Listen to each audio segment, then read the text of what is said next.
किसान भाइयों नमस्कार। हमारी आज के इस वीडियो में आप लोगों का एक बार फिर से स्वागत है। किसान भाइयों, मई और जून के महीने में जो लोग सब्जियों की खेती करते हैं उनके लिए हम कुछ ऐसी खास सब्जियों की वैरायटी लेकर आए हैं।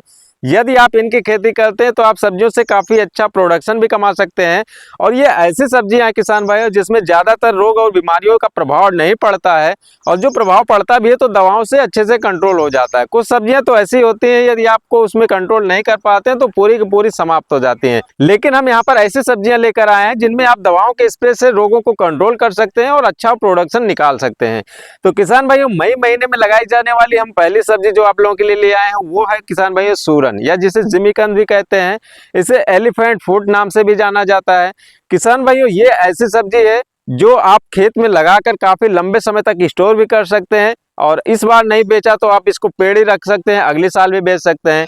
किसान भाइयों, जिमीकंद की खेती की बात करें तो इसमें किसान भाइयों प्रति एकड़ जो बीज की मात्रा होती है करीब 32 से 35 क्विंटल का बीज लगता है। इसको 40 क्विंटल भी आप लगा सकते हैं। किसान भाइयों, इसमें जो आप बीज रखते हैं उसी के मल्टीप्लाई के रूप में आपका इसमें प्रोडक्शन निकल के आता है। किसान भाइयों, एक सीधा सा जो फार्मूला बता रहे हैं, आप 1 केजी सीड लगा रहे हैं तो आपको मान के चलिए 4 से 5 केजी अच्छा प्रोडक्शन यदि आप लेकर आते हैं तो 4 से 5 केजी पहले साल में अच्छा प्रोडक्शन आ जाएगा। तो इस तरीके से यदि आप 1 एकड़ में आप 32 क्विंटल लगा रहे हैं तो आप उसका 5 गुना मान लीजिए। इसी तरीके से आप 40 क्विंटल आप यहाँ पर लगा रहे हैं प्रति एकड़ में सीड, तो आप उसका 5 गुना मान के चल सकते हैं कि 200 क्विंटल प्रति एकड़ आपका उत्पादन निकल कर आएगा। इसमें क्या होता है किसान भाई, सबसे ज्यादा जो खर्चा होता है ये इसका सीड का ही होता है। दवा का इसमें कोई स्प्रे नहीं होता है। किसान भाइयों, इसमें ऐसा इसलिए होता है क्योंकि सूरन के पौधे जब उगते हैं तो कई साइकिल में उगते हैं। 1 से 1.5 महीने एक पौधा चलेगा, फिर वो सूख कर खत्म हो जाएगा, उसी जड़ से दूसरा पौधा निकलेगा, वो भी 1 से 1.5 महीने चलेगा। इसी तरीके से वो करीब जो हमारा साइकिल है, लगाने का जो समय है आप इसको मार्च से ही लगा सकते हैं, लेकिन मई तक लगा सकते हैं। अगैती में मार्च, मध्यम में अप्रैल और मई में आप लास्ट में भी इसको लगा सकते हैं। यदि किसान भाई आप इसको मई में लगाते हैं तो आपका जो प्रोडक्शन निकल कर आएगा ये दीपावली के समय पर आता है। किसान भाई, सूरन की खेती के बारे में एक चीज ये होती है, जैसे ये जो धूप का समय होता है, पूरा जून का टाइम होता है, पौधे आपके जमाव होते हैं, गर्मी का प्रभाव पड़ता है, ज्यादा विकास नहीं होता है, तो इसलिए ज्यादा इफेक्ट ये बात का नहीं है कि आपने यहाँ पर मार्च में क्यों नहीं लगाया, आप मई में लगा रहे हैं, तो ज्यादा अंतर नहीं आने वाला। मई में भी आप लगाते हैं अच्छा प्रोडक्शन निकल कर आएगा। जैसे ही बरसात शुरू होता है पौधों का बहुत अच्छे से ग्रोथ होता है, बड़े बड़े पौधे, इसके काफ़ी बड़े लंबे पौधे होते हैं। यदि आपने अच्छा प्रोडक्शन इसमें लाना है तो आप इसमें गोबर की खाद का भरपूर मात्रा में प्रयोग करना है, और आपने अच्छे से इसमें आप भरपूर मात्रा में गोबर की खाद का प्रयोग किए हैं तो पौधे इतने बड़े हो जाएंगे, आप उस खेत में घुसेंगे तो आप उसमें समा जाएंगे। इस तरीके से पौधे का ग्रोथ होता है। किसान भाइयों, इसमें दूरी की बात करें तो करीब 2.5 से 3 फीट की दूरी पर इसकी लाइन बनती है, और हर लाइन पे आप 1.5 फीट या 1 हाथ, ये जो डिस्टेंस है इतने दूरी पर आप एक एक कंद को लगाएंगे। एक कंद आपका 250 से 300 ग्राम या 350 ग्राम तक का औसत आप कंद लेकर चल सकते हैं। किसान भाई, इस तरीके से यदि आप सूरन की खेती करते हैं तो प्रति एकड़ आप काफी अच्छा प्रोडक्शन कमा सकते हैं। सीड के अलावा इसमें खर्चे की बात करें तो आपका 30 से 35 हजार के आसपास प्रति एकड़ का खर्चा और आपका आ सकता है। तो किसान भाई, इस तरीके से ये वाली जो खेती है काफी आसान खेती है। थोड़ा मेहनत लगता है, खुदाई में मेहनत लगता है, बुआई में, लेकिन ज्यादा समय नहीं देना पड़ता। एक बार बुआई कर दीजिए, बीच में आप खाद डालते रहिए, थोड़ा बहुत सिंचाई करिए, लास्ट में आपको खुदाई में मेहनत लगेगा।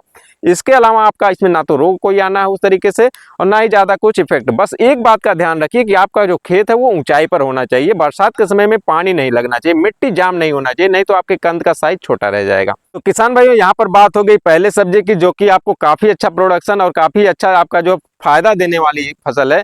अब बात करते हैं दूसरे नंबर पर हमने जिसको रखा। तो किसान भाइयों, दूसरे नंबर पर हमने रखा है बैगन, जो कि हमारी एक बहुत ही पसंदीदा सब्जी रही है। किसान भाइयों, इससे हम मैक्सिमम बात करें, अभी तक हमने जो बैगन की खेती किया तो प्रति एकड़ हमने 10 लाख के हिसाब से प्रॉफिट कमाया। किसान भाई, वैसे हमारा 1 एकड़ बैगन नहीं लगा था, 1/4 एकड़ बैगन लगा हुआ था, और उसमें हमने 2.5 लाख का टोटल जो है बिक्री किया था, और 2.5 लाख की बिक्री किया था, उसमें 50-60 हजार खर्चा भी लगा था। तो इस हिसाब से मान के चल सकते हैं आपका जो है नेट प्रॉफिट कम था। तो ये बैगन की बात करें तो किसान भाइयों, क्षेत्र के हिसाब से बैगन की बहुत सी वैरायटियां होती हैं। कलर के हिसाब से देखेंगे तो बैगनी कलर होता है, और ब्लैक कलर होता है, सफेद कलर होता है, पिंक कलर होता है, इसी तरीके से ग्रीन कलर का भी बैगन होता है। और साइज के हिसाब से देखें तो छोटा वाला चूचू बैगन होता है, अंडाकार बैगन होता है, लंबा बैगन होता है, और गोल बैगन होता है, इस तरीके से होते हैं। इसमें हम आपके लिए बैगन की कुछ वैरायटियों की बात करेंगे जिसकी खेती करके आप अच्छा प्रोडक्शन निकाल सकते हैं। तो इसमें आपका जो है सनग्रो कंपनी का 704 बैगन है, बीएनआर का 218 है, बीएनआर का 212 है, बीएनआर की नवीना वैरायटी है, ये कुछ लंबे सेगमेंट के बैगन आ गए। सनग्रो कंपनी का नवकिरण बैगन, सनग्रो कंपनी का 992 बैगन, ये काफी अच्छी गोल वाली बैगन की वैरायटी है। इसी तरीके से टीम सीड की भी कुछ बैगन की वैरायटियां हैं जो काफी अच्छा प्रोडक्शन देकर जाती हैं। तो बैगन की यदि आप अच्छे किस्म की जानकारी चाहते हैं तो उसकी वीडियो आपको हमारे चैनल पर मिल जाएगी, वहां से आप देख सकते हैं कि कौन सी अच्छी किस्में हैं। लगाने के समय की बात करें तो मई से ही आप बैगन की नर्सरी तैयार कर सकते हैं। जैसे ही बरसात की स्टार्टिंग हो जाए उस समय पर यदि आपका प्लांटेशन हो गया हो तो आप मान के चलिए आपका सितंबर महीने के स्टार्टिंग से ही आपका प्रोडक्शन निकलने लगेगा। और उस समय पर बैगन के रेट की बात करें किसान भाइयों तो गोल वाले बैगन 60 से 70 रुपए प्रति केजी बिकता है और लंबा वाला बैगन जो है 50 से 60 रुपए प्रति केजी बिकना स्टार्ट होता है। मैक्सिमम जो किसान भाई लोग हैं वो अक्टूबर लास्ट या नवंबर से अपना बैगन निकालते हैं। यदि आप 2 महीने पहले से बैगन निकाल के आप मैक्सिमम अपना इसमें बिक्री कर लेते हैं तो आपको काफी अच्छा प्रॉफिट बैगन की खेती से हो जाएगा। रोग और बीमारी की बात करें तो इसमें जो सबसे ज्यादा प्रभावशाली कीट होते हैं वो फल छेदक और तना छेदक होते हैं। किसान भाई वैसे बैगन से प्रोडक्शन की बात करें तो 300 क्विंटल से ज्यादा का प्रति एकड़ उत्पादन हो जाता है, लेकिन बहुत ही ज्यादा मात्रा में बैगन कीड़ों के द्वारा खत्म कर दिए जाते हैं। इसीलिए कि बहुत से किसान बैगन से बहुत कम प्रॉफिट कमाते हैं और बहुत से किसान बैगन से अच्छा प्रॉफिट कमाते हैं। तो बैगन में फल छेदक और तना छेदक कीड़ों से बचाव यदि आप कर ले जाते हैं तो बैगन से निश्चित तौर पर किसान भाई आप लोग काफी अच्छा प्रॉफिट कमा सकते हैं। बैगन से फल छेदक और तना छेदक कीड़ों से बचाव कैसे करें इसकी भी वीडियो हमारे चैनल पर पड़ी हुई, आप जाकर देख सकते हैं। किसान भाइयों अब तीसरे फसल की बात करें तो इसमें हम आपके लिए लेकर आए हैं मिर्च। किसान भाइयों यदि आप मिर्च की खेती करते हैं और जो मिर्च के प्लांटेशन का समय आप मई और जून में ही प्लांटेशन कर सकते हैं, लेकिन यदि आपने नर्सरी नहीं तैयार किया तो आप मई में नर्सरी तैयार करके जून में भी इसका प्लांटेशन कर सकते हैं। और वैसे मिर्च की अच्छी किस्में डिटेल जानकारी के लिए आप हमारे चैनल पर जाकर वीडियो देख सकते हैं, वहां पर भी आपको मिर्च की काफी अच्छी किस्मों की जानकारी मिल जाएगी। मिर्च की जो वैरायटियां होती है ये भी कलर और शेप के हिसाब से होती है। तीखापन तो लगभग सभी में रहता है, कम और ज्यादा, लेकिन इसी के हिसाब से देखा जाए तो हल्का हरा, हरा और गहरा हरा की वैरायटी होती है। छोटे मध्यम लंबाई वाली और लंबी वैरायटी की भी मिर्च होती है। तो आपके क्षेत्र में जो वैरायटी की मिर्च चल रही है आप उसकी खेती कर सकते हैं। किसान भाइयों मिर्च की खेती की बात करें तो आपको मिर्च की जो भी खेती करनी है आपको बेड बनाकर खेती करनी है। आप इसमें जो है 4 फीट के गैप में बेड बना सकते हैं और बेड के दोनों किनारों पर यदि हाइब्रिड किस्म की अच्छी किस्म की वैरायटी के आप सिलेक्शन कर रहे हैं तो दोनों किनारों पर आपको करीब 1.5 फीट की दूरी पर एक एक पौधे का प्लांटेशन करना होता है। किसान भाइयों कुछ किस्म की ऐसे मिर्च होते हैं जो छोटे पौधे के होते हैं, यदि आप उसका प्लांटेशन कर रहे हैं तो आप एक एक फीट पर एक पौधे लगाइए या 1.5 फीट पर आप 2 पौधे का प्लांटेशन कर सकते हैं। बेड के दोनों किनारों पर आपको प्लांटेशन करना है। किसान भाइयों मिर्च में रोग और बीमारी की बात करें तो जो इसमें सबसे प्रमुख बीमारी आती है वो गुरचा वाले रोग की आती है। इसकी पत्तियां मुड़ जाती है, वायरस इसके बाद धीरे धीरे नहीं यदि इलाज होता तो धीरे धीरे वायरस में इसमें कन्वर्ट हो जाता है। और दूसरी जो सबसे प्रमुख बीमारी आती है बरसात के समय में जड़ गलन की आती है। किसान भाइयों जड़ गलन की बात करें बरसात में यदि आप प्रिवेंटिव में इसमें दवा की ड्रेंचिंग करते हैं तो काफी अच्छा आप इसमें रिजल्ट ला सकते हैं। मिर्च के काफी पौधे आपके गलने से बच जाएंगे। और कोशिश करिए आप ऐसे खेत में मिर्च का चुनाव करिए जहां से पानी ज्यादा समय रुके नहीं। यदि आप बेड बनाकर मिर्च की खेती करते तो नालियों से सारा पानी निकल जाएगा। किसान भाइयों हम बताते चले यदि आप मिर्च में स्वाधीन जो कि आता है आप 30 ग्राम प्रति पंप मतलब 15 लीटर के टंकी में यदि आप 30 ग्राम दवा स्वाधीन लेकर चलते हैं और हर पौधे के पास 50-50 ml इसकी ड्रेंचिंग पहले से कर देते हैं या बारिश हो जाती है उसके बाद आप इसकी ड्रेंचिंग शुरुआत में जल्दी में कर देते हैं, साथ में आपको शैम्पू या कोई स्टिकर मिला लेना है। वो ऐसा इसलिए क्योंकि जब आप इसमें जड़ों में ड्रेंचिंग करेंगे तो दवा इसके जड़ों के आसपास चिपक जाए तो आपके काफी पौधे यदि बरसात में पानी लग गया तो भी गलने से बच जाएंगे। ये दवा ऐसी है कि हमने खुद प्रयोग करके देखा हुआ है, अपने मिर्च के खेत में ही इसका प्रयोग करके देखा हुआ है। और शायद आप हमारे पुराने वीडियो देखेंगे तो आपको उसका एग्जाम्पल लाइव में भी मिल जाएगा कि मिर्च के पौधे किस तरीके से हमने बचा लिए। तो किसान भाइयों इस तरीके से आप मिर्च की खेती करते हैं। और मिर्च में दूसरा हमने बताया वायरस आता है किसान भाइयों सफेद मक्खी की वजह से आता है। यदि आप खेत से सफेद मक्खियों को कंट्रोल में रखते हैं, खरपतवार नहीं उगने देते हैं और यदि आप मल्चिंग का भी प्रयोग करते हैं बरसात के समय तो खरपतवार वैसे भी कम उगेंगे। तो मल्चिंग का एक फायदा ये रहता है कि इसमें जड़ों का अच्छा ग्रोथ होता है, मिट्टी भुरभुरी बनी रहती है और यहाँ से जो पोषक तत्व हैं वो खरपतवार के द्वारा नहीं लिए जाते हैं क्योंकि काफ़ी ज़्यादा जो खरपतवार है वो उग ही नहीं पाते हैं, बहुत कम ही खरपतवार उगते हैं। तो यहाँ से किसान भाइयों काफ़ी फायदा मिलने वाला है आपको। तो किसान भाइयों अब बात कर लें कुछ दवा की तो आप इसमें पेगासस एक दवा आती है जिसमें आप सफ़ेद मक्खी से काफ़ी कंट्रोल कर पाते हैं। एक उलाला नाम से एक दवा आती है जो ये भी सफ़ेद मक्खियों से काफ़ी अच्छा कंट्रोल करती है। तो इसी तरीके से किसान भाइयों इमिडाक्लोरोपिड जो है वो भी आता है वो अच्छी क्वालिटी का भी, अच्छी ब्रांड दवाइयों का आप लेकर चलते हैं। शुरुआत में आप प्रिवेंटिव में इसका स्प्रे कर सकते हैं। तो इस तरीके से यदि आप मिर्च की देखभाल करते हैं तो किसान भाइयों, बरसात में मिर्च का काफ़ी अच्छा भाव रहता है। 100 रुपये से ऊपर भी मिर्च के रेट चले जाते हैं। तो मिर्च से भी आप काफ़ी अच्छा प्रोडक्शन किसान भाइयों निकाल सकते हैं।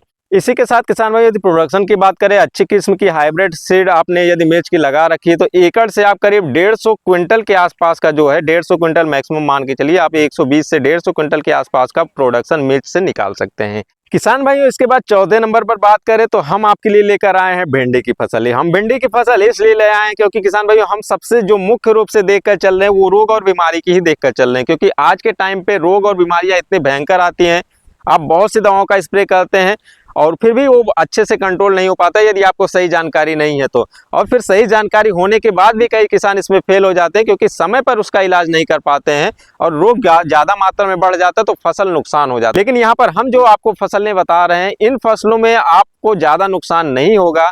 आप दवा में थोड़ा लेट भी कर देते हैं, फिर आप बाद में दवा डालते तो इसमें कंट्रोल हो जाएगा। किसान भाइयों, भिंडी में बात करें, सबसे पहले रोग की बात कर लें। ऐसे तो छोटे मोटे रोग आते रहते हैं, जो ज़्यादा इसमें नुकसान पहुंचाता है ये भी सफ़ेद मक्खी ही है। यदि आप सफ़ेद मक्खी से कंट्रोल करते हैं, येलो मोज़ेक वायरस भिंडी में नहीं आता है तो आपकी भिंडी की फसल अच्छी चलेगी, अच्छा प्रोडक्शन निकलेगा। और दूसरी इसमें किसान भाइयों एक और रोग आता है भिंडी में, फल छेदक का। इसमें भिंडी में डंक मारते हैं और भिंडी टेढ़ी हो जाती है। तो उसके लिए आपको क्या करना है, इमामेक्टिन बेंजोएट किसान भाइयों, इमामेक्टिन बेंजोएट को आपको लेना है 10 ग्राम प्रति पंप के हिसाब से, अच्छी कंपनी का लेकर चलना है। इसका आप स्प्रे करते हैं, अच्छी दवा है, आप इसको जो भिंडी को बचा सकते हैं। यदि इससे कंट्रोल नहीं होता है तो बदल कर आपको दूसरी दवा का भी प्रयोग करना है, जैसे आप कोराजन का भी प्रयोग कर सकते हैं, थोड़ा हार्ड दवा मानी जाती है। तो इन सब के कंट्रोल से आप भिंडी में रोगों का बचाव कर सकते हैं। तो इसीलिए हम आपको चौथे नंबर पर भिंडी लेकर आए हैं किसान भाइयों। आप सबसे पहले वैरायटी की बात कर लें। भिंडी की जो सबसे अच्छी वैरायटी है, जो उत्तर भारत में है या मानती भारत में ही जो सबसे अच्छी वैरायटी जिसको किसान बहुत ज़्यादा पसंद करते हैं, वो है राधिका भिंडी किसान भाइयों। एडवांटा कंपनी की राधिका भिंडी है। इसके बाद बात करें तो एडवांटा कंपनी की नव्या भिंडी है, और फिर नामधारी की 682 शायद वैरायटी है, और नामधारी की 77-72 वैरायटी है। ये चारों भिंडी काफ़ी अच्छी है। बीएनआर की भी एक वैरायटी है, ये सब अच्छी हैं। आप अच्छी वैरायटी का डिटेल में जानकारी चाहते हैं तो उसकी भी वीडियो हमारे चैनल पर आपको मिल जाएगी। भिंडी की खेती यदि आप करने जा रहे हैं तो वैरायटी के लिए आप उस वीडियो को देख सकते हैं। किसान भाइयों, राधिका भिंडी की बात करें तो इसमें कई ब्रांच निकलते हैं पौधों से, और इसकी भिंडी बड़ी होने के बाद भी सबसे जो इसकी खास बात है, ये टाइट नहीं होती, कड़ी नहीं होती, मुलायम रहती है। तो इसीलिए मार्केट में इसका काफ़ी अच्छा डिमांड होता है, अच्छा प्रोडक्शन निकल कर आता है। बीज थोड़ा महंगा है लेकिन भिंडी की खेती के लिए काफ़ी अच्छा है। इसकी खेती के लिए बात करें किसान भाइयों, तो बरसात में आप भिंडी की खेती कर रहे हैं तो आप बेड बनाकर लगाइए। किसान भाइयों, हमारे क्षेत्र में एक ऐसी मशीन आई जिससे मैक्सिमम लोग आलू की खेती करते हैं, उसमें बेड बनाकर आलू की खेती करते हैं, चौड़ा बेड बनाकर, उसी से ही और सब्जियों के लिए भी बेड बनाते हैं किसान भाइयों। उसका भी क्लिप आपको इसमें वीडियो में दिख जाएगा किस तरीके से बेड बनता है। एक चौड़ा बेड बनाइए, लाइन से लाइन आप 4 फीट की दूरी या 4.5 फीट की दूरी पर बेड बनाइए, और जो आप बीच में नाली रखेंगे उसको 2.5 फीट रख दीजिए, और बेड पे दोनों किनारों पर भिंडी लगाइए। 1.5 फीट पे 2 लाइन बनाइए, और हर लाइन में 9 से 10 इंची के गैप में आप भिंडी की बुआई कर सकते हैं। किसान भाई, इस तरीके से आप भिंडी की बुआई करें, अच्छा प्रोडक्शन आप निकाल कर ला सकते हैं और अच्छा फायदा निकाल सकते हैं। बरसात के समय में यदि आप अगेती में भिंडी लेकर चल रहे हैं तो आपका काफ़ी अच्छा रेट मिलेगा किसान भाई, 50 रुपये से ऊपर ही आपका रेट मिलेगा। और वैसे भी रेट किसान भाइयों हमेशा डिमांड और सप्लाई पर डिपेंड करता है। तो हमेशा आपके क्षेत्र में क्या डिमांड है और आपके क्षेत्र में कैसी सप्लाई, इस हिसाब से हमेशा जो इसका रेट है ऊपर नीचे हो सकता है। तो ऐसा नहीं है कि आप हमने 50 कहा तो हो सकता है आपके यहाँ 100 में भी बिक जाए, या हो सकता है आपके यहाँ 40 में बिके। तो ऐसी बात आ जाती है किसान भाइयों। अगेती में अच्छा रेट मिलता है, बाद में जैसे जैसे प्रोडक्शन बढ़ता है, मार्केट में और किसानों की भिंडियाँ आती है और भी सब्जियाँ आती है, तो रेट गिरने लगता है। किसान भाइयों, अब बात करते हैं अगली सब्जी की। किसान भाइयों, ये वाली जो सब्जी, इसमें भी रोग और बीमारी बहुत कम आती हैं, और जो मुख्य रूप से रोग आती है वो वही जो है रस चूसक कीड़ों से फैलता है। हम बात कर रहे हैं बोड़ा की, जिसे बरबटी भी कहते हैं, और इसे जो है लॉन्ग यार्ड बीन भी कहते हैं इंग्लिश में, यदि कहें तो लॉन्ग यार्ड बीन। इसकी 2 टाइप की वैरायटी होती है, एक पोल टाइप की जिसके लिए झालर, तार, बांस ये सब की जरूरत पड़ती है, लेकिन हम यहाँ पर बात कर रहे हैं बुश टाइप की, छोटे पौधे की, 1.5 से 2 फीट की हाइट होती है। इसके लिए किसान भाइयों आपको सिंगल मेड़ बनानी है। सिंगल मेड़ का मतलब आप 2.5 फीट की दूरी पर, 2.5 से 3 फीट की दूरी पर एक मेड़ बनाइए, उसमें 6-6 इंच की दूरी पर एक बीज की बुआई कर दीजिए। एक तो ये तरीका है। दूसरा, यदि आप चौड़ा मेड़ बनाते हैं, मतलब कि 4 फीट या 4.5 फीट की दूरी पर बेड बनाते हैं, तो उसके दोनों किनारों पर भी आप भिंडी लगा सकते हैं। किसान भाइयों, बरसात में यदि आपको खरपतवार से बचना है तो आप मल्चिंग का यूज करिए। मल्चिंग की वीडियो भी हमारे चैनल पर पड़ी, आप देख सकते हैं कि बिना ड्रिप के आप मल्चिंग कैसे लगा सकते हैं। किसान भाई, ऐसा नहीं कि आपके पास ड्रिप वाला सिस्टम है तभी आप मल्चिंग लगाइए, बिना ड्रिप के भी आप मल्चिंग लगा सकते हैं। और खरपतवार से काफ़ी ज़्यादा आप इसमें बचाव कर सकते हैं। और दूसरा सबसे ज़्यादा इसका फ़ायदा ये रहता है कि बरसात के समय में भी आपका मल्चिंग के नीचे की जो मिट्टियाँ रहती हैं वो भुरभुरी बनी रहती हैं, और इसका जो भुरभुरापन होता है ये फसलों में बहुत ज़्यादा प्रभाव डालता है किसान भाई। उसकी जड़ों का क्षेत्र काफ़ी अच्छा होता है, वाइट रूट्स बहुत ज़्यादा मात्रा में निकलती हैं, और जो फसलों की, सब्जियों की या पेड़ पौधों की जो जड़ें होती है वही उसका मुख होता है, वही उसके भोजन लेने का जरिया होता है। तो जब जड़ ज़्यादा रहेंगे, मुख ज़्यादा रहेंगे, भोजन ज़्यादा लेगा तो आपको जाहिर सी बात है फसल अच्छी होगी, प्रोडक्शन आपको अच्छा मिलेगा। किसान भाइयों, बोड़े के लिए आप यदि सीड की बात करें तो इसके भी कुछ स्क्रीन पर हम आपको सीड की दे देंगे। ये सारी रिसर्च वैरायटियाँ हैं और इसका अलग से वीडियो भी पड़ा है हमारे चैनल पर, उसको भी आप देख सकते हैं कि आपको कौन सा किस्म लगानी है। तो इसमें भी रिसर्च वैरायटियां हैं, और ये यदि आप अच्छी वैरायटी का चुनाव करते हैं तो प्रोडक्शन अच्छा निकल कर आता है। वीएनआर का किसान भाइयों एक आता है जो आपका जो है बारहमासी नाम से है, और वीएनआर का काशी कंचन के नाम से है। ये अच्छी किस्में हैं कुछ, तो इसका भी आप लगा सकते हैं। और बोड़े के रेट की बात करें तो किसान भाई, यदि आप अगैती में लगा देते हैं, जून में ही आप मई लास्ट या जून तक आप इसको लगा देते हैं और अच्छी फसल लेकर चलते हैं, तो अगैती में यदि आपका बोड़ा निकलता है तो मान के लिए 80 रुपये 100 रुपये केजी से आपके यहाँ पर स्टार्टिंग होने वाली है किसान भाइयों। वैसे भी हमने पहले भी बताया है कि क्षेत्र के हिसाब से होता है। यदि आपके यहाँ के किसान सभी आगे हैं या फिर आपका क्षेत्र ऐसा है कि मई या जून में आसानी से सब्जियों की खेती हो जाती है, तो मैक्सिमम किसान भाई लोग मई जून में ही इसकी खेती करते हैं, तो हो सकता है रेट कुछ डाउन हो। तो हम उत्तर भारत की बात कर रहे हैं, यहाँ पर आपको कम से कम 80 से 100 रुपये केजी या उससे ऊपर भी जा सकता है। बरसात के समय में शुरुआत में आप इसको रेट मिलने वाला है। किसान भाइयों, ये कुछ ऐसी सब्जियां हुई जो हमने आपके लिए सेलेक्ट किया है। इसमें रोग बीमारी आने के बाद भी आपका अच्छा प्रोडक्शन मिलने वाला है। आप इसको थोड़ा मतलब दवाओं से अच्छे तरीके से कंट्रोल कर सकते हैं। बोड़े में भी वही बात आती है, येलो मोज़ेक वायरस आता है, सफ़ेद मक्खी, थ्रिप्स, ये सब जो होते हैं रस चूसक कीड़ों के लिए आप इसमें दवा का प्रयोग कर सकते हैं। किसान भाइयों, हम आपको एक लाइन में बताते चलें, जो आपके खेत में रोग बीमारी आती है कुल मिला के 4 प्रकार की होती है। एक रस चूसने वाले कीड़े होते हैं, एक पत्तियों को काट कर खाने वाले कीड़े होते हैं, एक फंगस द्वारा फैलता है, और एक जो है बैक्टीरिया द्वारा फैलता है किसान भाइयों। और जो कीड़े हैं रस चूसने वाले, काट के खाने वाला, इनको यदि एक कैटेगरी बना दिया जाए तो एक मकड़ी होता है, मकड़ी, माइट्स। तो इनके लिए सब 4 कैटेगरी 5 कैटेगरी की दवाइयाँ होती हैं। इन्हीं दवाओं को में से आपको कुछ अच्छी दवाइयाँ, कुछ और जो है मतलब ब्रांडेड दवाइयाँ होती हैं, तो इनका प्रयोग करना होता है। जैसे आपके खेत में बीमारी है, शुरुआत के समय में, शुरुआत का जो टाइम रहता है जब रोग बीमारियां नहीं होती है, तो उस समय पर ब्रॉड स्पेक्ट्रम जो है दवाइयाँ, मतलब जो काफ़ी बड़े स्तर पर लगभग हर प्रकार के कीटों को कंट्रोल करती है, या हर प्रकार के फंगस को कंट्रोल करती है, या हर प्रकार के माइट को कंट्रोल करती है, इन सब को लेकर चलना होता है। दवाओं के बारे में डिटेल में जानकारी के लिए हमारे चैनल पर कई वीडियो पड़ी हैं, अलग अलग दवाओं की जानकारी आपको आगे भी मिलती रहेंगी, तो आप वहां से देख सकते हैं कि किस रोग के लिए हम कौन सी दवा का प्रयोग करें। तो किसान भाई, इस तरीके से हमने बताया। कुछ आगे यदि आप और रिस्क ले सकते हैं और आपके पास कुछ एक्सपीरियंस है तो आप शिमला मिर्च लगा सकते हैं किसान भाई। वैसे तो शिमला मिर्च मई और जून में थोड़ा रिस्की होता है, लेकिन यदि आप कर ले जाते हैं तो काफ़ी अच्छा आपको रेट इसका मिलेगा। इसके बाद बात करें तो टमाटर भी लगा सकते हैं, लेकिन टमाटर में समस्या आती है, बरसात में ब्लाइट बहुत तेज़ी से आती है और जल्दी से कंट्रोल नहीं हो पाता है। तो एक तो ये टमाटर का हो गया किसान भाई। इसके अलावा आप पत्ता गोभी और फूल गोभी की भी अगैती खेती कर सकते हैं। यदि आपका अनुभव है या आप कंट्रोल कर सकते हैं, या फिर कोई आपका जो है गाइडलाइन दे रहा है, तो आप इनकी भी यदि खेती करते हैं तो किसान भाई अच्छा आप जो है प्रोडक्शन और अच्छा भाव लेकर किसान भाइयों अच्छा मुनाफा कमा सकते हैं। तो कोशिश करते हैं कि इसी वीडियो में हमने आपको बहुत ही ज़्यादा जो है जानकारी देने की कोशिश की और आपको मिल गई होगी।